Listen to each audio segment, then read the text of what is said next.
여호와께서 내게 요구하시는 것이 무엇이냐?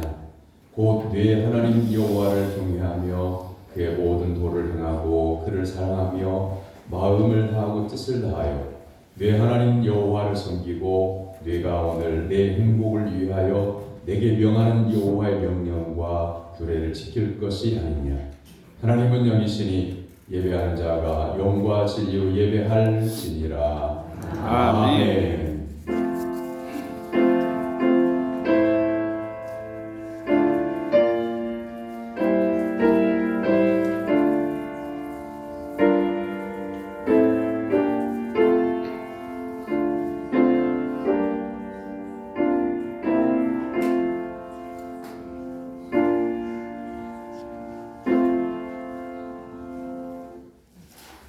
역사를 주관하시는 창조주 하나님 아버지, 만세전에 저희를 하나님의 자녀로 택정하여 주시고 때가 되매 독생자 예수 그리스도를 보내주셔서 죄사함과 구원의 은혜를 베풀어 주시니 감사와 찬송과 영광을 하나님께 올려드립니다. 예수님께서 이 땅에 구세주로 오심을 사모하며 대림절 세 번째 주일 예배를 드립니다. 부족한 입술로 드리는 기도와 찬송을 받아주시고 예비하신 말씀과 은혜로 저희들의 갈급한 심령을 충만하게 채워 주시옵소서. 아멘. 예수님의 이름으로 기원하옵나이다. 아멘. 다 같이 일어나서 찬양의 찬송 27장 찬송합니다.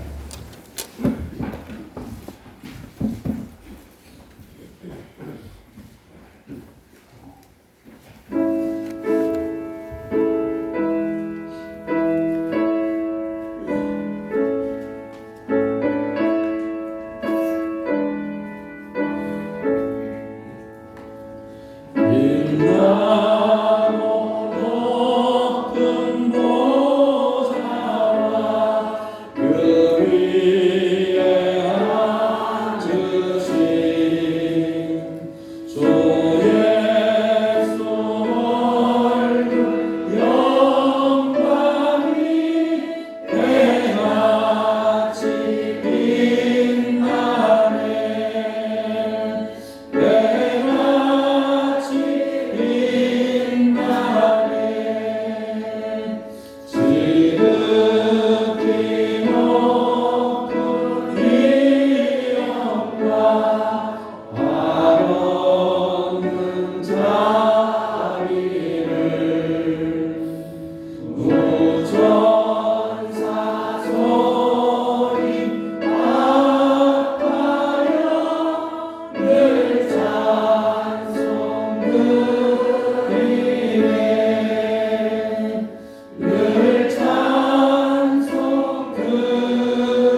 주보에 준비되어져 있는 고백의 기도로 같이 기도하겠습니다. 자비로우신 하나님 아버지, 지난 한 해 동안 게으르고 나태했던 저희의 결석을 회개합니다. 연초에 주님께서 맡겨주신 직분을 힘써 감당하겠다고 다짐했지만 실천하지 못했습니다. 하나님의 말씀을 따라 순종하며 의롭게 살기를 결단했지만 세상을 따라 육신의 안일함을 따라 살았습니다. 기도와 봉사로 헌신하며 살겠다고 했지만 처음 사랑을 잊은 채 세상을 따라 살았습니다. 사랑의 주님, 열매 없는 나무로 땅만 차지하고 있는 저희를 긍휼히 여겨 주옵소서. 우리의 모든 죄와 허물을 용서하여 주옵소서. 예수님의 이름으로 고백의 기도를 드립니다. 아멘. 이 고백의 기도를 믿음으로 하나님께 드리는 성도들에게 하나님은 죄사함을 말씀으로 선언하십니다. 오라 우리가 여호와께로 돌아가자. 여호와께서 우리를 찢으셨으나 도로 낫게 하실 것이요 우리를 치셨으나 싸매어 주실 것입니다. 여호와께서 이틀 후에 우리를 살리시며 셋째 날에 우리를 일으키시리니 우리가 그의 앞에서 살리라. 아멘. 성시교독은 117번 구주광님 3번에 있는 말씀입니다.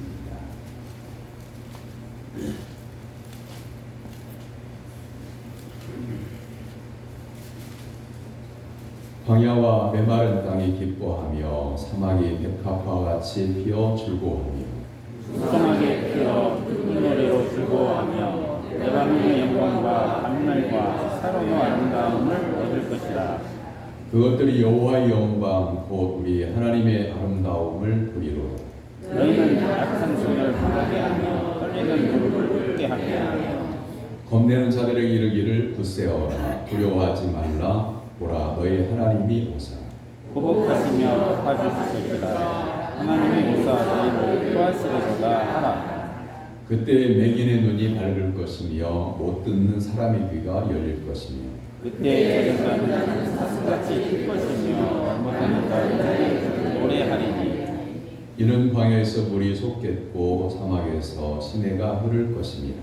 뜨거운 사막이 변하여 못이 될 것이며 메마른 땅이 변하여 온천이 될 것이며 승냥이 눕던 곳에 풀과 갈대와 푸들이 날 것이며 거기에 가루가 있어 길을 거룩한 길이라 물과 들이니 깨끗하지 못한 자는 지나가지 못하겠고 오직 구속함을 입은 자들을 위하여 있게 될 것이라.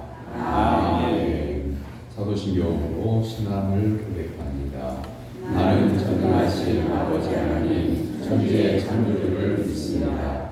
나는 그의 유일하신 아들 우리 주 예수 그리스도를 믿습니다. 그는 성령으로 잉태되어 영정녀 마리아에게 나시고 본디오 빌라도에게 고난을 받아 십자가에 못 박혀 죽으시고 장사를 지 사흘 만에 죽은 자 가운데서 다시 살아나셨으며 하늘에 오르시어 전능하신 아버지 하나님 우편에 앉아 계시다가 거기로부터 살아있는 자와 죽은 자를 심판하러 오십니다. 나는 성령을 믿으며 거룩한 공교회와 성도의 교제와 죄를 용서받는 것과 의의 역할과 영생을 믿습니다. 아멘. 자리에 앉아서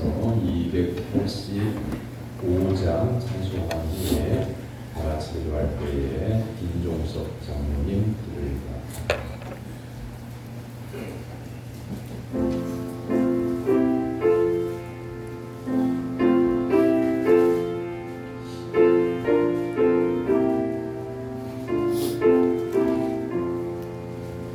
주의 말씀 하는 그날 참 기쁘고 복되도다. 이 기쁜 날 못 이겨서 온 세상에 전하노라. 기쁜 날 기쁜 날 주 나의 죄 다시 있은 날 늘 깨어서 기도하고 늘 기쁘게 살아가리.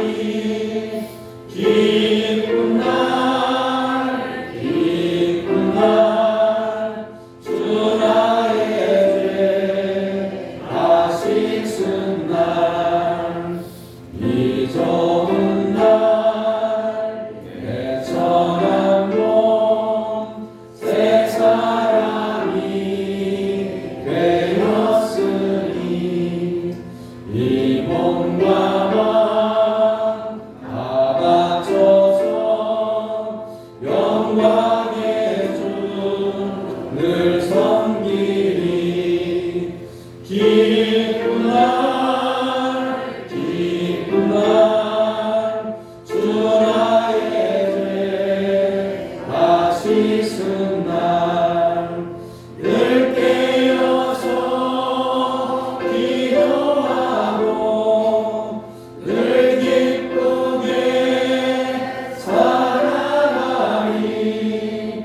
기쁜 날 기쁜 날 주 나의 죄 다시 쓴 날 새 사람 된 그날부터 영원한 밤 늘 있어서 이 복된 말 전하는 일 나의 본분 삼았도다.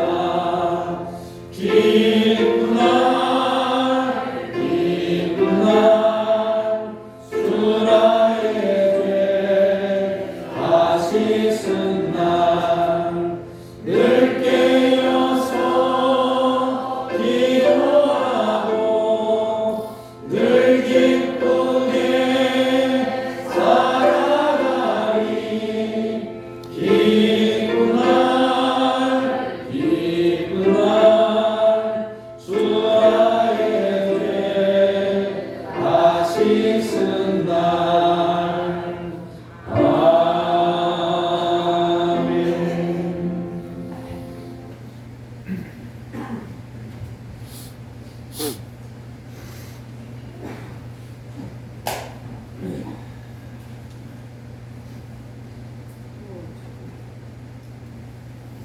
고마우신 아버지 하나님, 항상 저희들에게 베풀어 주시는 그 은혜, 이 시간 먼저 하나님께 감사를 드립니다. 말씀으로 천지를 창조하시고 저희들을 불러주시어서 우리들의 삶과 생명을 오늘 이 시간까지 지켜주심을 감사를 드립니다. 아버지 하나님, 진정 주의 자녀이며 진노의 자녀인 저희들을 불러주시어 우리 주 예수 그리스도와 더불어 교제하며 하나님을 섬기게 하여 주심을 진심으로 감사를 드립니다. 아버지 하나님, 참으로 주의 종이 되어 저 어둠의 세계에 끌려다니는 저희들을 버려두지 않으시고 친히 저 높고 높은 보좌에서 내려오시고 친히 인간의 몸을 입으시고 십자가 형태로 피 흘려 저희들의 죄를 사하여 주신 그 끝인 은혜를 주님 이 시간 우리 모두는 참으로 다시 한번 감사함으로 깨달아 신령과 진정한 마음으로 드려지는 소중한 이 예배가 되어지게 하여 주시옵고 진정 하나님께서 기쁘시게 받으시는 예배로 인도하여 주시옵소서. 우리의 중심을 아시는 아버지 하나님, 오늘도 예배 가운데 사랑하시는 목사님을 통하여 귀한 말씀을 저희들에게 알려주심을 감사를 드립니다. 아버지 하나님, 오늘 또 주시는 그 말씀에 우리들 각자 마음속에 자연 참으로 잘못된 거짓과 의식의 마음으로 다 깨어지게 하여 주시옵소서. 아멘. 스스로 말씀을 가두지 못하고 항상 터진 웅덩이를 보며 늘상 자기 만족과 평안이 없이 세상에 허망한 것들을 쫓던 우리들의 터진 마음들과 죄과들을 하나님 다 용서하여 주시고 오직 이 시간도 말씀 가운데 성령의 충만함으로 말씀에 목마름이 없는 우리 모두가 다 되어지게 하여 주시옵소서. 아멘. 아버지 하나님 선하고 인자하신 여호와 아버지 하나님 이 시간 우리 모두 하나님께 우리 주님의 귀한 은혜를 구합니다. 참으로 혼란에 빠져 있는 이 나라와 이 민족을 하나님 기억하여 주시옵소서. 진정 하나님의 그 선하신 공의가 이 나라와 이 땅에 임하여 주시옵소서. 저 아무소선 일침의 공의가 이 나라와 이 땅에 임하게 하여 주시옵소서.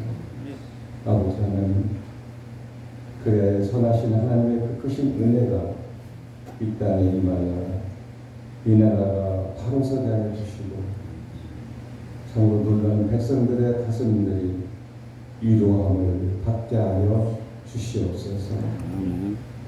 아버지 하나님 이제 점점 추워지는 이 겨울 날씨 우리 신광재단에 사랑하시는 성도님들 강건하게 하여 주시옵소서. 아버지 하나님 이제 예배 가운데 사랑하시는 목사님 말씀을 전하여 주십니다. 성령님이 함께하여 주시옵소서. 예수님의 이름으로 기도드립니다. 아멘.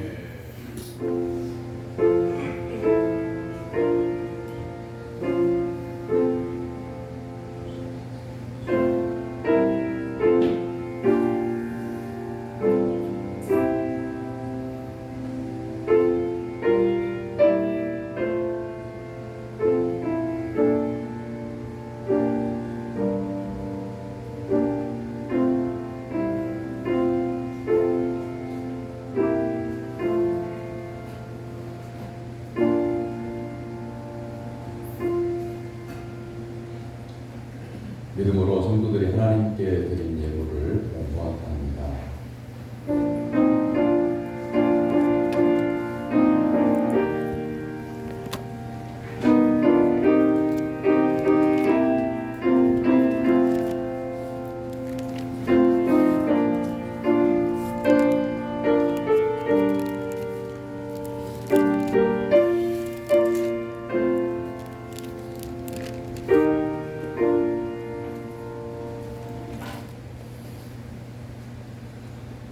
향기로운 예물을 기쁘게 받으시고 명하시는 하나님 아버지, 이 시간 저희의 몸과 마음을 드리며 향기로운 예물도 하나님께 드리는 믿음 주심을 감사드립니다.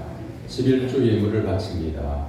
하나님께서 이 예물을 받으시고 나머지 9도 속량하여 주셔서 이 세상 사는 동안에 햇빛 되게 하여 주옵소서.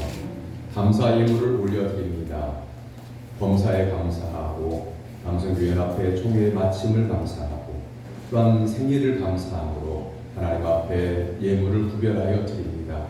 감사하는 그 마음 속에 하늘의 신령한 은혜를 덧입혀 주셔서 평생 감사하며 살 수 있도록 도와 주시옵소서. 맡은 소임도 잘 감당하도록 성령의 지혜를 허락하여 주시옵소서. 하나님 앞에 약속을 드린 대로 주정헌금과 선교헌금과 건축헌금과 일천번제 예물을 구별하여 드립니다.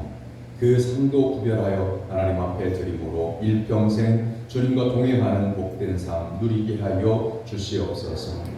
거룩한 손을 들어 복을 주시고 성도들의 창고를 채워주시며 생활에 감사가 넘치게 하시고 영혼이 잘된 같이 범사가 잘되고 강건하게 하옵소서. 하나님은 즐겨 드리는 자를 사랑하신다고 하셨사오니 항상 즐거운 마음으로 마음을 다하여 하나님 앞에 영광을 올려드리는 모든 성도가 되게 하여 주시옵소서.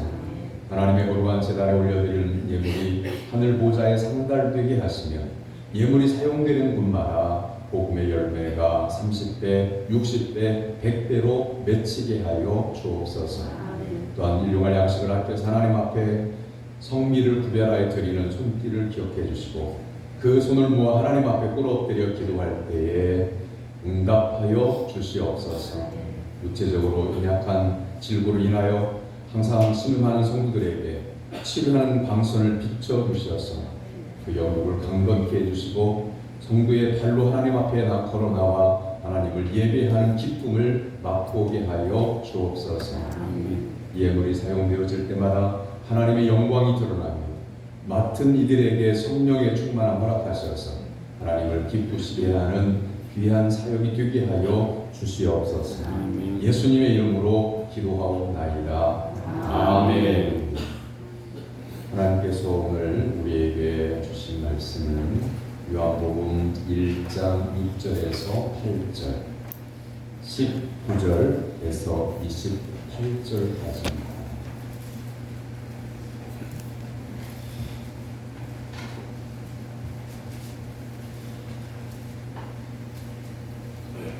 요한복음 1장 6절에서 8절, 19절에서 28절까지입니다.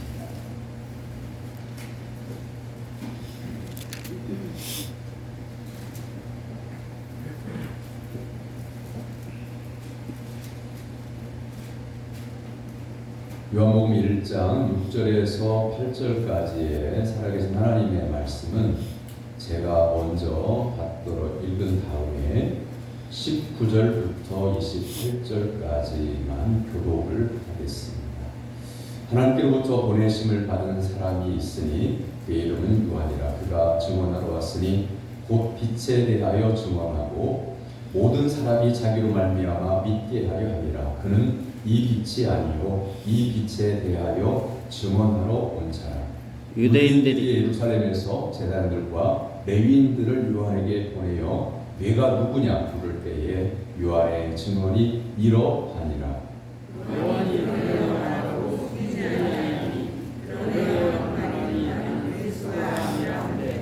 또 묻되 그러면 누구냐 네가 엘리야냐 이르되 나는 아니라. 또 묻되 네가 그 선지자냐 대답하되 아니라. 또 말하되 누구냐 우리를 보낸 내게 너는 내게 대하여 무엇이라 하느냐.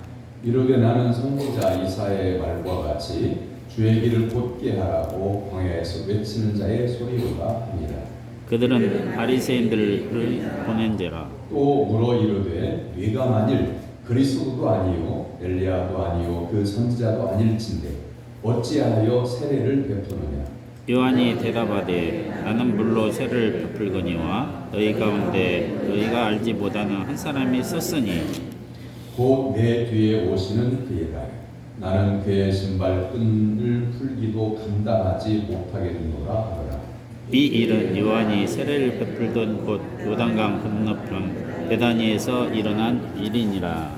아멘. 이는 살아계신 하나님의 말씀입니다. 아멘. 찬양대가 찬양으로 하나님께 영광을 돌려드립니다.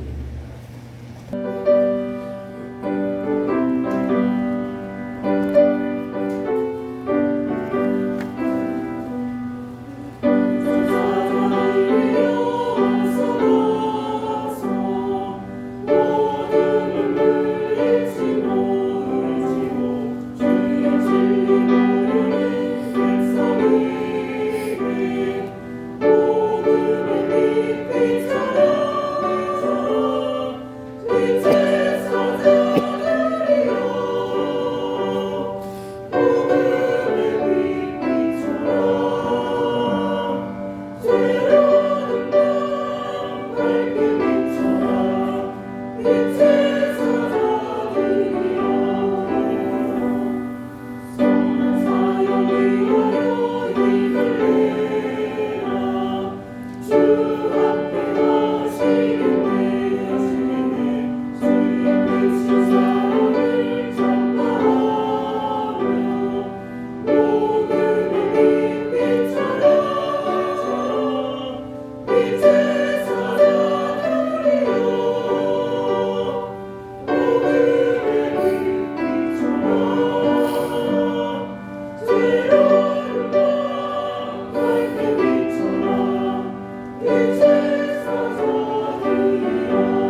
예배를 드리기 위해서 시간과 정성과 믿음과 예물을 준비하고 하나님의 전에 나온 사랑 성도 여러분에게 하나님께서 예비하신 수연한 하늘의 은혜가 임하게 되기를 주님의 이름으로 축원합니다.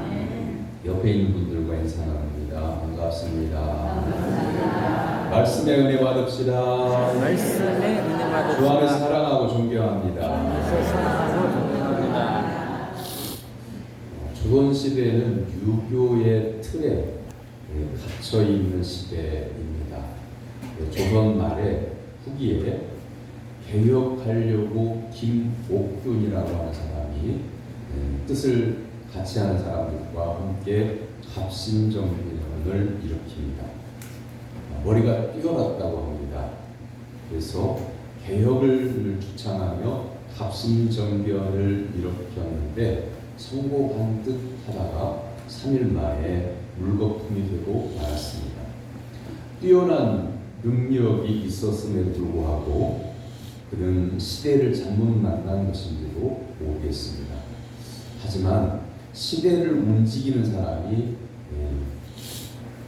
한 사람의 천재가 시대를 바꾸는 것이 아니라 시대를 움직이는 사람이 천재다, 이렇게 평가할 수 있습니다. 천재였던 김옥균은 결국 사형에 처해졌습니다. 그의 묘비에는 이렇게 쓰여 있습니다. 비상한 세대에 비상한 인물이 비상한 재주를 갖고 태어났으나 끝내 비상한 공을 이루지 못했다. 김옥균은 세상을 움직이려고 했으나 자신이 꿈꾸고 있는 세상을 사람들에게 널리 알리지 못해서 그의 꿈은 실패하고 말았습니다. 그와는 다르게 오늘 본문에 나오는 세례 요한은 하나님의 말씀을 그 당시에 이스라엘 백성들에게 선포해서 수많은 사람들을 예수 그리스도를 바라보게 하고 믿게 하고 또한 복음을 증거해서 많은 사람들이 예수님을 믿게 되는 복음의 성공을 했습니다. 세례 요한은 자신이 주인공이 아니라고 하는 것을 분명하게 사람들에게 알렸습니다. 김옥균은 자신의 머리를 가지고 자신이 원하는 세상을 만들려고 사람들에게 자신을 알리는 거죠. 자기의 생각을 알리고. 그런데 세례 요한은 자신은 자신을 알리려고 하는 게 아니라 입술을 열어서 말을 하는 것은 예수님을 소개하고 복음을 증거하기 위해서 자신이 있다고 하는 것을 분명하게 깨달은 사람이죠. 그가 전파하여 이르되 나보다 능력 많으신 이가 내 뒤에 오시나니 나는 굽혀 그의 신발끈을 풀기도 감당하지 못하겠노라. 나는 너희에게 물로 세례를 베풀었거니와 그는 너희에게 성령으로 세례를 베푸시리라. 마가복음 1장 7절에서 8절까지의 말씀이 이렇게 증거하고 있어요. 그래서 세례 요한은 사람들 앞에 나섰어요. 또한 자기 입을 열어서 말씀을 외쳤어요. 그런데 세례 요한 자신의 생각을 사람들에게 전하는 것도 아니고 자기를 알아달라고 하는 것도 아니고 내 뒤에 오신 예수 그리스도가 진짜 하나님의 아들이시고 또한 나도 예수 그리스도를 믿을 때에 구원을 받게 된다고 하는 것을 증언하고 있는 거죠. 그래서 오늘 말씀의 제목이 뭐냐면 복음의 증인입니다. 여러분들은 지금 어떤 존재로 살아가고 있습니까? 예수님을 믿는 성도는 예수님을 믿고 하나님의 말씀을 따라서 살아갈 때에 하나님의 은혜를 덧입은 사람, 하나님의 사랑을 덧입은 사람으로 살아가죠. 우리가 이 하나님의 은혜로 하늘의 신령한 은혜와 복을 받는 존재들이죠. 하나님의 자녀가 되는 권세도 받았고요. 그런데 그렇게 받은 거로만 내 삶이 복을 누리는 것으로만 만족할 거냐라고 하는 거죠. 우리가 복음을 받은 거, 예수 그리스도를 구주로 영접하게 된 거, 이 모든 일이 세례 요한처럼 예수 그리스도를 증언하는 증인의 삶을 살기 위해서 하나님께서 우리를 선택하셨다고 하는 것을 본문은 우리에게 가르쳐 주고 있는 겁니다. 여러분은 하나님의 나라가 이 땅에 이루어지기 위해서 여러분 자신을 어떻게 사용하고 있습니까? 또한 여러분은 어떤 삶을 지금 살고 있습니까? 여러분의 생활은 어떻습니까? 그냥 내 문제, 내 아픔, 내 질병, 내 인생의 고난 이것에 묻혀가지고 예수님을 믿고 교회를 오고 가기는 하지만 생활 가운데서 가족이 볼 때, 이웃이 볼 때, 친한 사람들이 볼 때, 자주 만나는 사람들이 볼 때에 예수님을 믿음으로 말미암아 하늘에 소망을 두고 살아가는 사람이라기보다는 자기 문제에 묻혀서 우울해지고 눈물을 흘리고 슬퍼하고 애통해하고 힘들어하고 고통스러워하고 이렇게 비춰지면 예수 안 믿는 가족이 교회를 가고 싶은 생각이 안 들어요.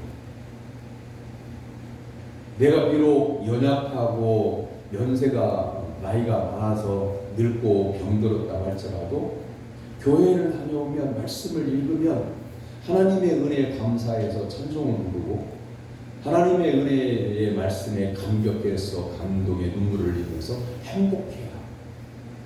그렇게 살아갈 때에 가족들이 볼 때에 우리 어머니가 연로하시고 또한 지병도 있으시고 몸도 불편하신데 하나님의 말씀이 어떻게 그렇게 좋으면 말씀을 읽을 때마다 감사의 눈물을 흘리시고 찬송을 부르실까 하면서 처음에는 의아한 생각이 가졌겠죠. 연약하고 연로하시고 질병도 있고 그런데 나중에는 어머니의 그 믿음을 나중에는 이해하게 되고 감동받게 되는 거죠. 믿음이라고 하는 건 힘이 있어요. 세상의 권력은요 하루아침에 떨어지는 거예요. 그리고 세월이 지나가면 아무것도 아닌 거예요. 대통령의 권력이 대단한 겁니다. 우리가 생각하는 것보다 대통령의 권한은 엄청나게 헌법이 주고 있어요. 그러나 임기가 끝나거나 저렇게 탄핵되고 오면 아무것도 아닌 거예요. 그냥 사람의 몸일 뿐인 거예요. 그러나 예수님을 믿는다고 하는 것은 하나님의 자녀가 된다고 하는 것은 영원한 겁니다. 예수 그리스도를 믿을 때 영원한 생명을 하나님께로부터 약속을 받았습니다. 그래서 하나님께서 우리를 구원하실 때에 하나님의 자녀가 된 권세를 주셨다고 말씀하시고 하늘의 기업을 물을 자라고 말씀하고 있는 겁니다. 그러므로 사랑하는 성도 여러분, 담대한 믿음의 성도가 되기를 주님의 이름으로 축원합니다. 아멘. 첫 번째, 하나님은 우리에게 자신이 누구인지 증언하는 자가 되라고 말씀합니다. 바꾸고 말하면 내가 누구인가. 여러분들이 아는 사람을 만났을 때 누구인가 그랬을 때 여러분 명함을 한번 생각해 보면 좋겠어요. 명함을 요즘 잘 안 가지고 다니는 사람들이 명함 안 하죠. 스마트폰에다가 사람이 전화를 하거나 그러면 자기 명함에 그 사진이 있어서 그걸 전송하는 시대지 종이로 된 명함을 주고받는 시대는 아니죠. 근데 명함을 보면 예를 들면 사업하는 사람이면 사업하는 내용을 적고요. 또한 직장에서 직급을 가지고 있는 사람들은 자기 직급을 적게 되죠. 전화번호 적고. 그런데 이런 경우가 있어요. 나 이런 사람입니다. 그래서 이름이 써있는 뒷면의 명함을 보면 예를 들면 40일 금식기도 3회 이런 것을 막 쓰는 경우도 있어요. 예수님을 믿는 성도에게 하나님은 우리에게 너는 누구라 하느냐 이걸 물으셔요. 내가 어떤 사람인가. 세례요한은 처음 이스라엘의 전면에 나설 때부터 형장에서 순교를 당할 때까지 오직 예수 그리스도예요. 나는 예수 내 뒤에 오시는 분을 위해서 말씀을 외치는 자로라. 이렇게 전면에 이스라엘 백성들에게 선포를 하고요. 그리고 도중에 수많은 갈등을 겪게 돼요. 제자들이 세례요한의 제자들이 예수님께로 가기도 하고요. 그래서 또 감옥에 갇히기도 하고요. 내 마지막 순간까지 내 뒤에 오신 예수 그리스도를 증언하는 사람으로서 삶을 살다가 하나님의 나라로 가요. 우리는 어떻습니까? 사람이 참 보잘것이 없는 것 같아요.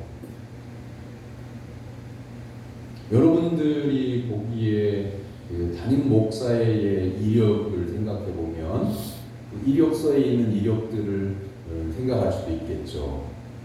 대단한 것은 아니지만 이러이런 일도 하셨구나. 이력서를 보면 그렇게 생각할 수도 있겠죠. 그런데 아무것도 아니에요. 지나온 이력 가운데에 제가 무엇을 몇 년도에서부터 몇 년도까지 했다고 하는 거 이런 거 아무것도 아니에요. 제가 필요한 이유는, 교회에 필요한 이유는 하나님의 말씀을 전하는 도구로서 필요한 거예요. 예수 그리스도를 증언하는 증언자, 증인으로서 필요한 거예요. 그 외에는 아무것도 필요한 게 없어요. 여러분 한번 생각해 봐요. 사람이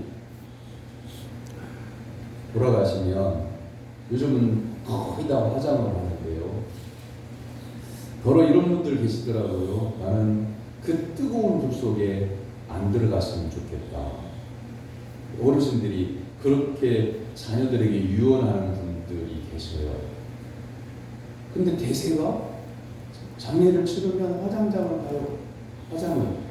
그래서 그런 성도가 나는 뜨거운 불 속에 안 들어갔으면 좋겠다고 자녀들에게 화장하지 말아달라고 이렇게 유언같이 부탁을 했음에도 불구하고 자녀들이 돌아가신 분이 뭘 하냐고 그러면서 화장장으로 화장해요. 그런 현장에 제가 있게 되는 경우가 있거든요. 장례를 진대하면서 이렇게 같이 하다 보면 그런 속으로 생각하는 거예요.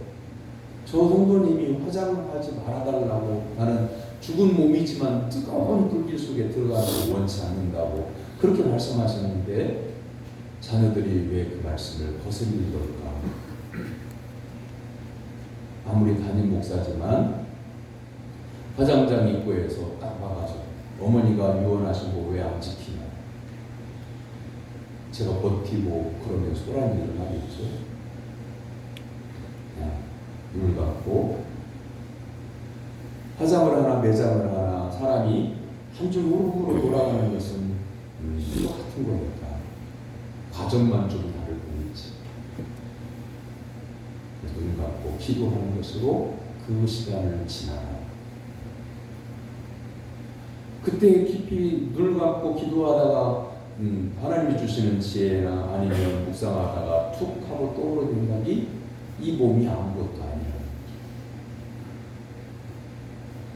분명히 부모님의 몸이에요. 그 화장을 한 줌의 이 제도 부모님이 남기신 흔적이라는 말씀이죠. 거기에 영혼과 생명이 없을 뿐이지. 부모님의 몸이잖아요. 그런데 이렇게 한지에다가 싸가지고 함에다가 모셨다가 장지에 가가지고 안치를 할 때 그냥 그거 꺼내가지고 놓고 밟아버린다는 말이죠. 저는 그런 부분도 좀 조심할 필요가 있다고 생각해요. 그런데 한 줌의 흐름.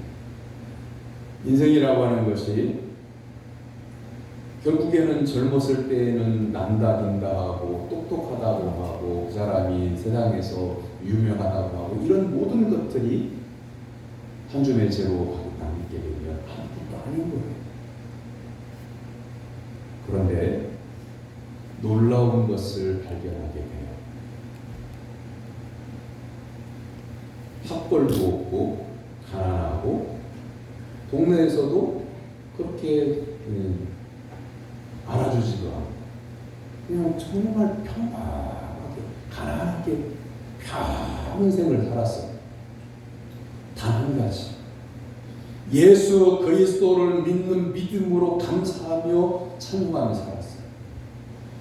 그런데 그런 분이 돌아가십니다.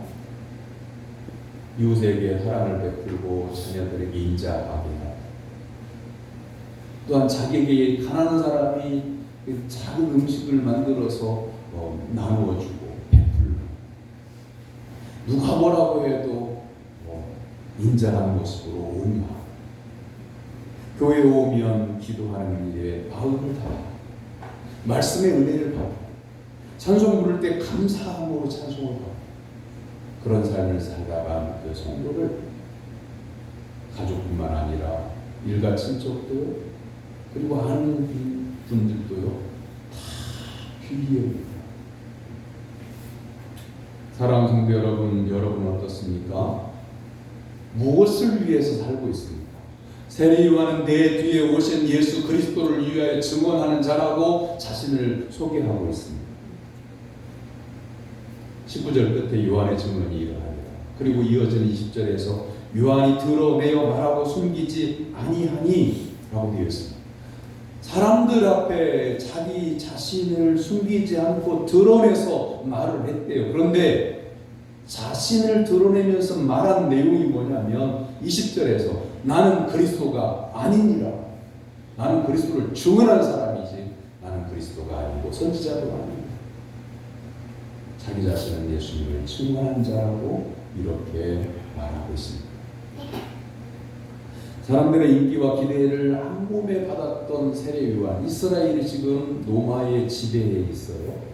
그런데 아무도 말씀을 전해주는 이가 없어요. 말라기 선지자는 400년 전의 사람인데 말라기 선지자 이후에 이스라엘 백성들에게 나타나서 하나님의 말씀을 전해주는 사람이 없어요. 그런데 세례 요한이 광야에 나타나서 회개하라 천국이 가까워왔느니라.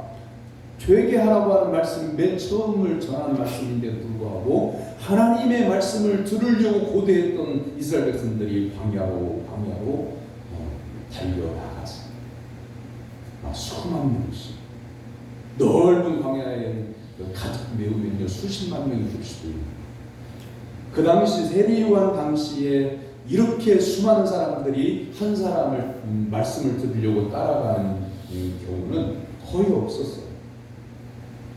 이스라엘 내에 세례 요한만큼 이스라엘 백성들의 인기를 끄는 사람이 없었을 거예요. 이 정도의 인기를 얻었다고 하면 오늘날 이단분들의 교주들처럼 전국적으로 교주 행세를 하고 다니면서 사람들을 모으고 건물을 크게 지어서 나는 이런 사람이다 라고 선포할 만도 한데 요한은 하나님의 증언자로서 예수 그리스도를 증언하는 증인으로서의 삶을 살아가는 겁니다. 나는 그리스도가 아니냐. 사랑하는 성도 여러분, 우리는 별것이 없습니다. 어느 누구라도 우리 교회뿐만 아니라 한국교회라도 총회장이라도 지금까지 있었던 존경받는 목사님들이라고 해도 예수 그리스도가 아니면 아무것도 아닙니다. 그렇다고 해서 제가 사람을 존중하지 말자는 얘기가 아니에요. 하나님 안에서 예수 그리스도 안에서 성령 안에서 성도가 하나님의 소중함을 여김을 받는 거지 우리 스스로가 나는 누군데 나는 어떤 사람인데 그러면서 나를 자랑하고 나를 사람들에게 높이려고 하고 나를 사람들에게 인정시키려고 하는 이거 아무것도 아니라는 얘기죠. 사랑하는 성도 여러분, 세례 요한은 자신을 드러내어 말을 하지만 그 말하는 중심이 뭐냐면 예수 그리스도를 예비하러 온 사람, 주의 길을 예비하러 온 사람이라고 자기를 소개하고 예수 그리스도에 대해서 철저하게 증언하는 증인으로서만 만족했다고 하는 거죠. 사랑하는 성도 여러분, 지금 우리에게 필요한 것은 예수 그리스도에 대한 증언입니다. 그리고 자신이 그 예수님을 위해서 무엇을 맡았는지도 확실하게 알고 있어야 됩니다. 그것이 예수 그리스도를 드러내는 믿음의 증거가 되는 거죠. 예수님이 나에게 뭘 맡기셨을까? 하나님께서 나에게 무엇을 하라고 하실까? 이걸 모르면요. 어떻게 표현을 해야 될까요?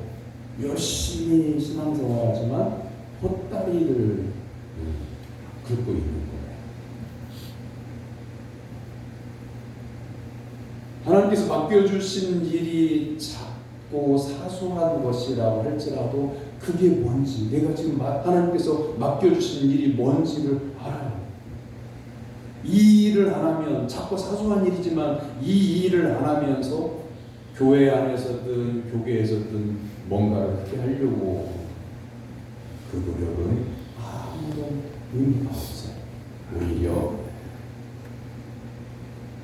하나님께서 보실 때에 교만하게 보이는 거죠.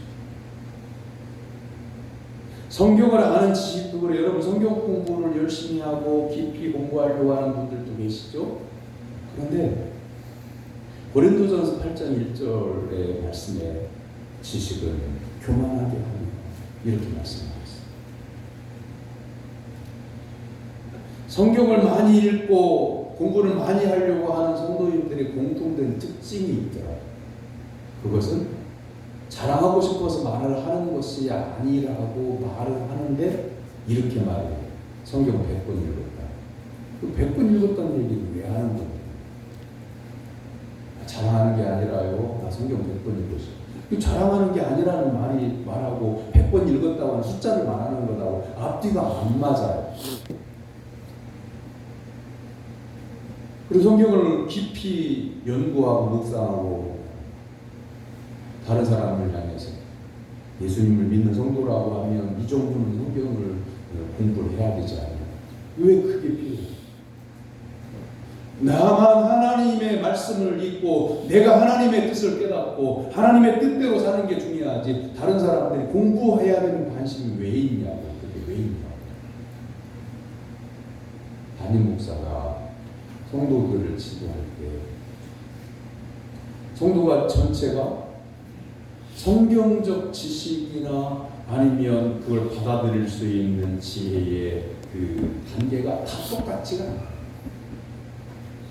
어떤 성도는 한 번만 말씀을 들어도 머리가 지혜로워서 말씀을 깨닫는 은혜를 금방 받기도 하고, 어떤 성도는 읽어주고 찾아주고 또 한 번 말하고 또 뒤집어서 말하고 해도 말씀 이해를 못하는 성도입니다.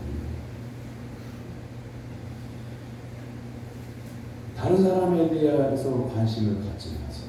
내가 하나님의 말씀을 깨닫고 나에게 하나님께서 주신 일이 무엇인지를 깨닫고 그 작고 사소한 일을 말없이 묵묵히 이름 없이 빛도 없이 사람이 칭찬하지 않아도 그 일을 묵묵히 하면서 사는 성도를 하나님은 귀하게 여기시고 아름답게 여기시고 복 주시고 사랑해 주신다고 하는 것을 기억하기를 주님의 이름으로 축원합니다. 아멘. 두 번째는 하나님은 우리에게 어떤 말씀을 붙잡느냐가 인생에서 중요하다고 말씀하십니다. 세례요한은 본문 23절에서 이렇게 증언합니다. 나는 선지자 이사야의 말과 같이 주의 길을 곧게 하라고 광야에서 외치는 자의 소리로나 하니라. 광야라고 하는 말은요, 이스라엘 사람들이 살지 않는 곳이에요. 양치는 사람이 지나갈지는 몰라요. 그러나 일반인들이 광야로 가지는 않습니다. 왜 안 갈까요? 한번 생각해 보세요. 2000년 전에 이스라엘에서 주거지에서 벗어난 광야로 일반인들, 목동들이 그 양들을 몰고 광야를 지나갈 수는 있는데 일반인들이 동네에 살고 있는 일반인들이 광야로 나가지 않습니다. 왜 안 나갈까요?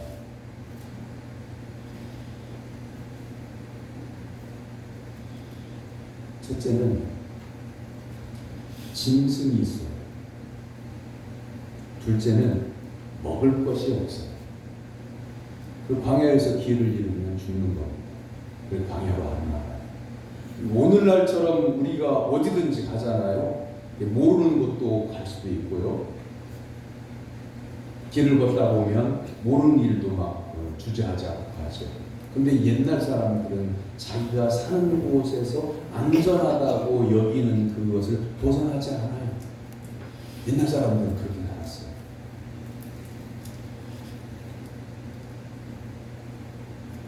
그런데 그 광야에서 말씀을 외치는데 선지자 이사야의 말과 같이 주의 길을 곧게 하라고 광야에서 나는 외칩니다 라고 이렇게 증언하고 있습니다. 자신의 정체성을 아는 거죠.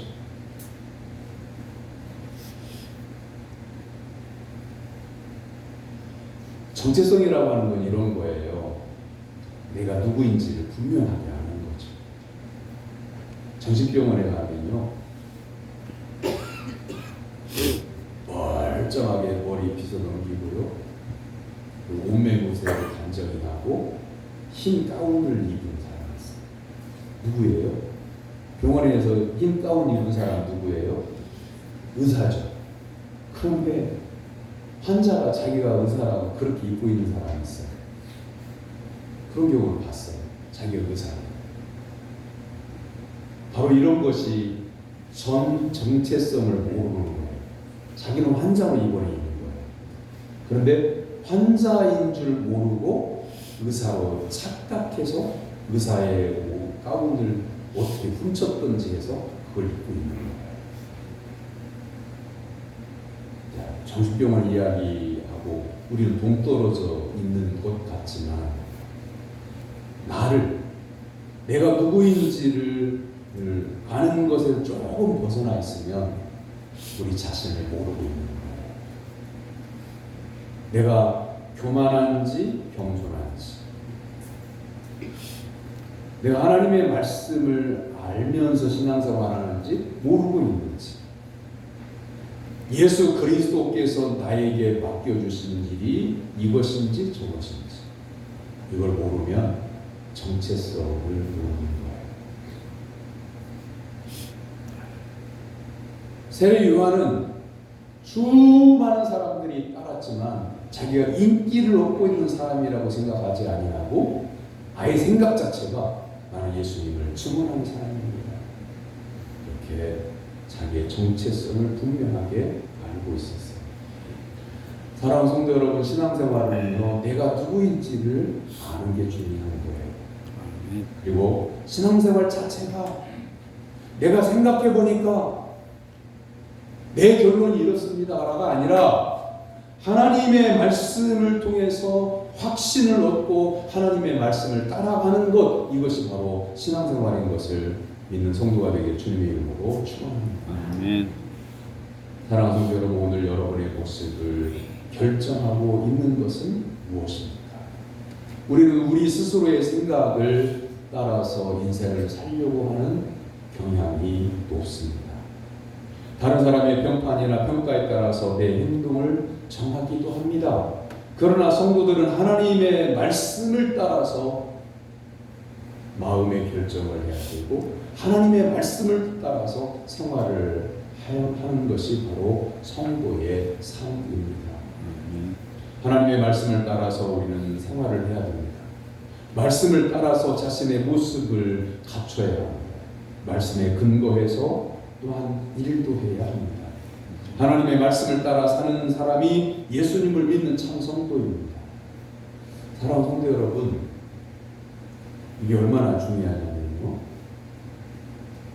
제가 직분을 얘기하면 또 해당되는 직분의 성도님들은 소원을 하실 수도 있을 것 같아요.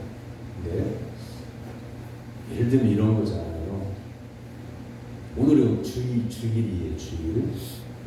자, 주일에 성도 여러분이 어디에 있느냐 였을 때, 그때 우리도 그런 마음이 있지만 예수님을 안 믿는 동네분들도 의아해 여기는 거예요. 예수 믿는 성도가 주일날 교회에 있지 않고 다른 장소에 있을 때 동네분들도 지금 시간이 몇 시인데? 왜 여기 있어? 유행가에도 이런 게 있더라고요. 네가 왜 거기서 나와? 말은 직접 대놓고는 안 하지만요, 다 그렇게 속으로 생각해요. 이 시간에 왜 집사님이 여기 있어? 라고요. 이게 뭐냐면 정체성이에요. 우리의 우리됨, 하나님의 자녀됨의 모습이에요. 사랑하는 성도 여러분, 하나님의 말씀을 따라서 생활을 하고 하나님께서 나에게 맡겨주신 일이 무엇인지를 깨닫고 드러나지 않아도 다른 사람에게 자랑하지 않아도 하나님께서 아시기에 나는 이 믿음의 길을 갑니다 라고 결단하고 생활하는 성도가 되길 주님의 이름으로 축원합니다. 아멘. 세 번째는 하나님은 우리에게 어떤 사람을 붙잡고 사느냐고 물으십니다. 요한은 인생의 처음부터 마지막 순간까지 예수 그리스도를 붙잡아요. 심지어 그의 어머니가 그 세리 요한을 배웠을 때 뱃속에서 뛰어올 때 성령이 충만해요. 그 어머니를 통해서 하나님을 찬양하고 뒤에 오시는 예수 그리스도를 찬양하죠. 그리고 나면서부터 6개월 먼저 예수님보다 세상에 태어나고 그리고 예수님의 사역보다 6개월 먼저 광야에서 말씀을 외치기 시작해서 처음 말씀을 외칠 때부터 그리고 감옥에서 순교를 당할 때까지 예수 그리스도를 증언하는 증인으로만 살았다는 거죠. 이게 얼마나 소중하냐면요. 여러분 국정감사 하는 거 여러분 많이 봤잖아요.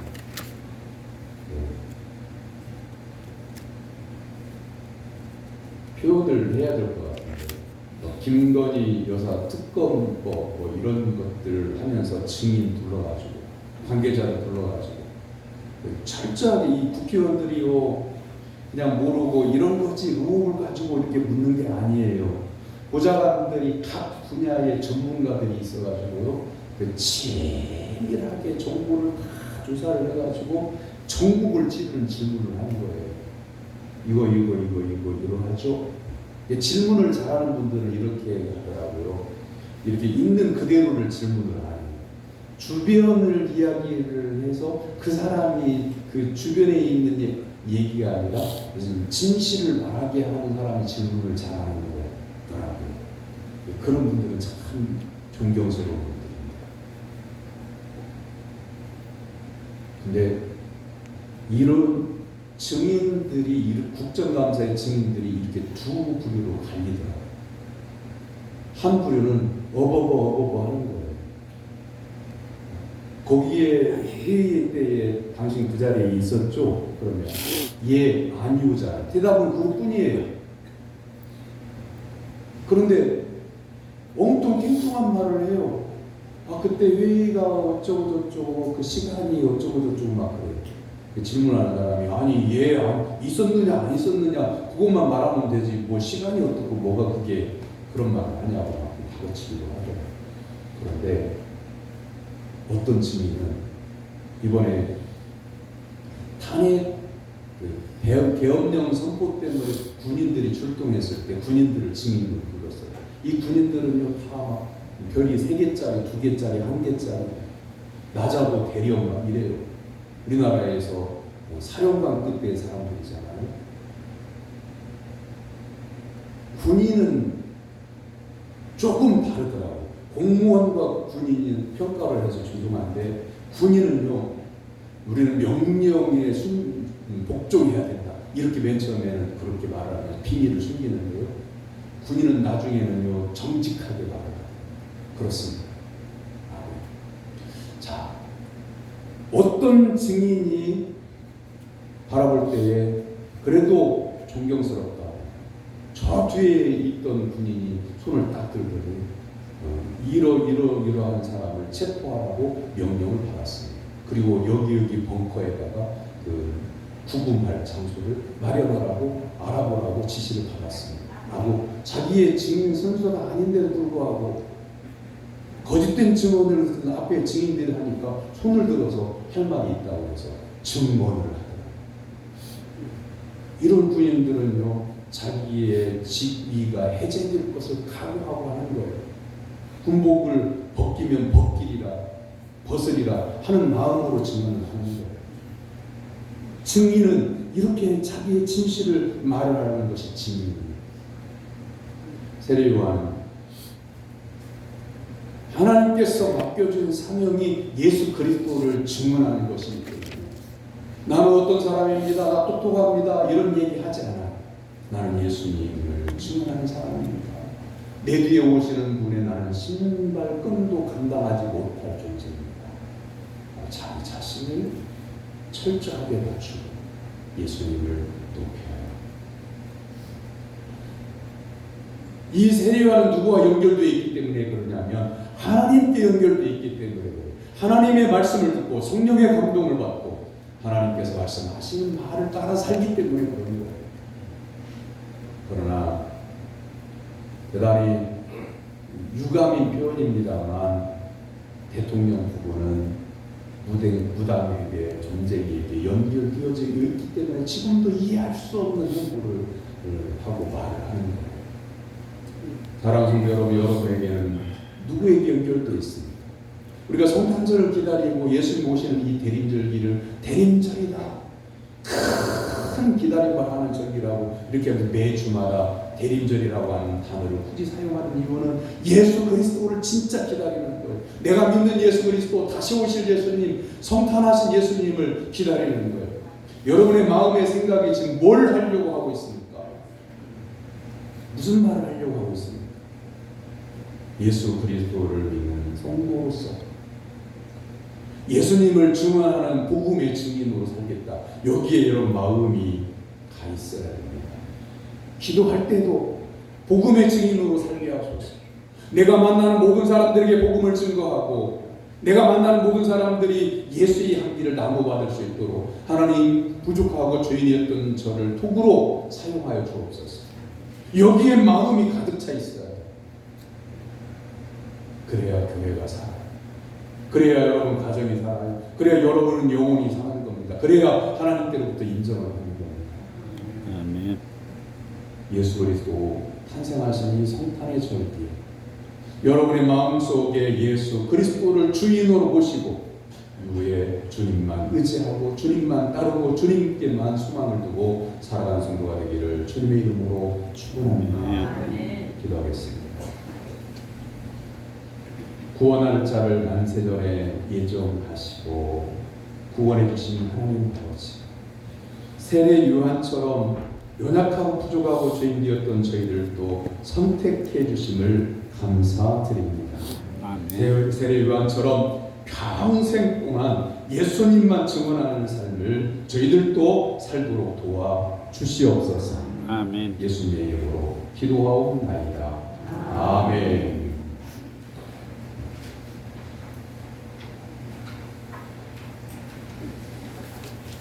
오늘 오후 예배 후에 정책 예산 강의입니다. 그리고 제가 미리 얘기를 안 하니까 지금도 각 기관 보고가 안 들어와서 정책당이 오늘 해서 조직이랑 다 해야 되는데 하지를 못했어요. 물론 미리 광고를 못 드린 것은 죄송한 일이지만 딱 시기가 되면 정책당의 날짜가 정해져 있는 것이니까 항상 다음 해에도 제가 광고를 하지 않더라도 적기에 제출해 주시면 감사하겠습니다. 그리고 여전부에 원래 오늘 낮예배 후에 모입니다. 다음 주일 낮예배 후에는 연말 재직회로 모입니다. 10월 24일 날 저녁 기관별로 곡 정하셔서 찬양부장에게 신청해 주시기 바랍니다. 이타돈 집사님이 오늘 교회를 나오셨어요. 예, 굉장히 위중하셔서 퇴원하셔도 활동하실 수 있을까? 가족들이 그렇게 많이 염려했었는데 퇴원하셔서 예배에 참석하셨습니다. 이후에도 계속해서 기도해 주시면 감사하겠습니다. 어제 있었던 전북로 남성교연합회 정기총회에서 우리 이현규 장로님이 회장을 승계했습니다. 임기 동안에 소임을 감당할 수 있도록 기도해 주시기를 바랍니다. 이제 일어나서 57장 찬송하겠습니다.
나라에서 복음의 증인이 될 것을 주님의 이름으로 위탁합니다.